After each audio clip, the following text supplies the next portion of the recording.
ಕಲಾದಗಿಯಲ್ಲಿ ನಾವು ಕಾರಿನಲ್ಲಿ ತೆರಳುತ್ತಿದ್ದಾಗ ಯಾವುದೇ ಘಟನೆ ನಡೆದಿಲ್ಲ ಎಂದು ರಂಭಾಪುರಿ ಪೀಠದ ಡಾಕ್ಟರ್ ವೀರ ಸೋಮೇಶ್ವರ ರಾಜ ದೇಶಿಕೇಂದ್ರ ಶಿವಾಚಾರ್ಯರು ಸ್ಪಷ್ಟನೆಯನ್ನು ನೀಡಿದ್ದಾರೆ. ವಿಡಿಯೋ ಪ್ರಕಟಣೆ ಬಿಡುಗಡೆ ಮಾಡಿರುವ ಅವರು ಬಾಗಲಕೋಟೆಯಿಂದ ಕಲಾದಗಿ ಮಾರ್ಗವಾಗಿ ತೆರಳುವ ಸಂದರ್ಭದಲ್ಲಿ ಯಾವುದೇ ಅಹಿತಕರ ಘಟನೆ ನಡೆದಿಲ್ಲ. ಈ ವಿಚಾರದಿಂದ ನಾಡಿನ ಜನ ದಿಗ್ಭ್ರಾಂತರಾಗಿದ್ದಾರೆ. ಇಂತಹ ಘಟನೆ ನಡೆದಿಲ್ಲ. ನಾವು ನೇರವಾಗಿ ಕಾರ್ಯಕ್ರಮಕ್ಕೆ ತೆರಳಿದ್ದೇವೆ. ಕಲಾದಗಿ ಪಂಚಗೃಹ ಹಿರೇಮಠದ ಉತ್ತರಾಧಿಕಾರಿ ವಿವಾದ ಕೋರ್ಟ್ನಲ್ಲಿದೆ. ಹೀಗಾಗಿ ಈ ಬಗ್ಗೆ ನಾವು ಯಾರ ಜೊತೆಗೂ ಮಾತನಾಡಿಲ್ಲ ಎಂದು ತಿಳಿಸಿದ್ದಾರೆ. ಇಂದು ರಂಭಾಪುರಿ ಜಯಂತಿ ಅಡ್ಡಪಲ್ಲಕ್ಕಿ ಮಹೋತ್ಸವ ಮತ್ತು ಧರ್ಮ ಸಮಾರಂಭ ವ್ಯವಸ್ಥೆಗೊಂಡಿದೆ. ಬಹುಶಃ ಬಾಗಲಕೋಟೆಯಿಂದ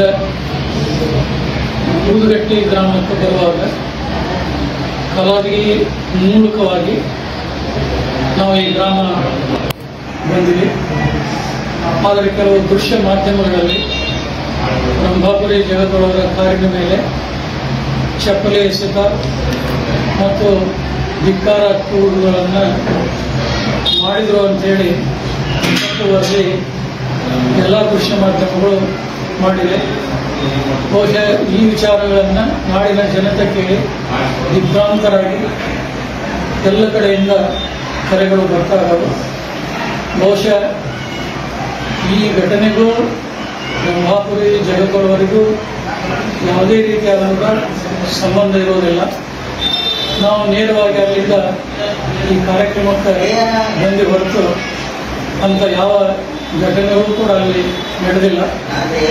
ಆದರೆ ಕಲಾದಗಿ ಪಂಚಗೃಹ ಹಿರೇಮಠದ ವಿವಾದ ಕೋರ್ಟ್ನಲ್ಲಿ ಇರುವುದರಿಂದ ಅದರ ಬಗ್ಗೆ ಆಗಲಿ ಅಥವಾ ಬೇರೆ ಯಾವುದೇ ವಿಚಾರವಾಗಲಿ ನಾವು ಯಾರಿಗೂ ಒಂದು ಮಾತು ಕೂಡ ಮಾತನಾಡಿಲ್ಲ.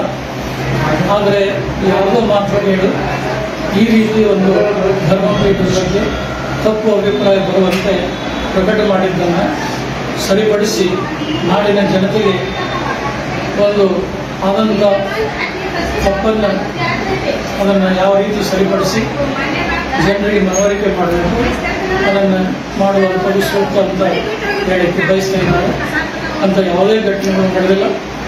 ನಾವು ನಮ್ಮ ಇಲ್ಲಿ ಊರುಗಟ್ಟಿ ಕಾರ್ಯಕ್ರಮದಲ್ಲಿ ಅಡ್ಡಪಲ್ಲಕ್ಕಿ ಮಹೋತ್ಸವ ಆಗಲಿ ಧರ್ಮ ಸಮಾರಂಭವಾಗಲಿ ಬಹಳ ವೈಭವ ಸಡಗರದಿಂದ ನಡೀತೆ ಹೊರತು ಅದಕ್ಕೂ ಈ ಪ್ರಕಟಗೊಂಡಂಥ ವಿಚಾರಕ್ಕೂ ನಮಗೆ ಸಂಬಂಧ ಇಲ್ಲ ಅಂತೇಳಿ ಸ್ಪಷ್ಟವಾಗಿ ಹೇಳಲಿಕ್ಕೆ ಬಯಸ್ತಾ ಇದ್ದಾರೆ.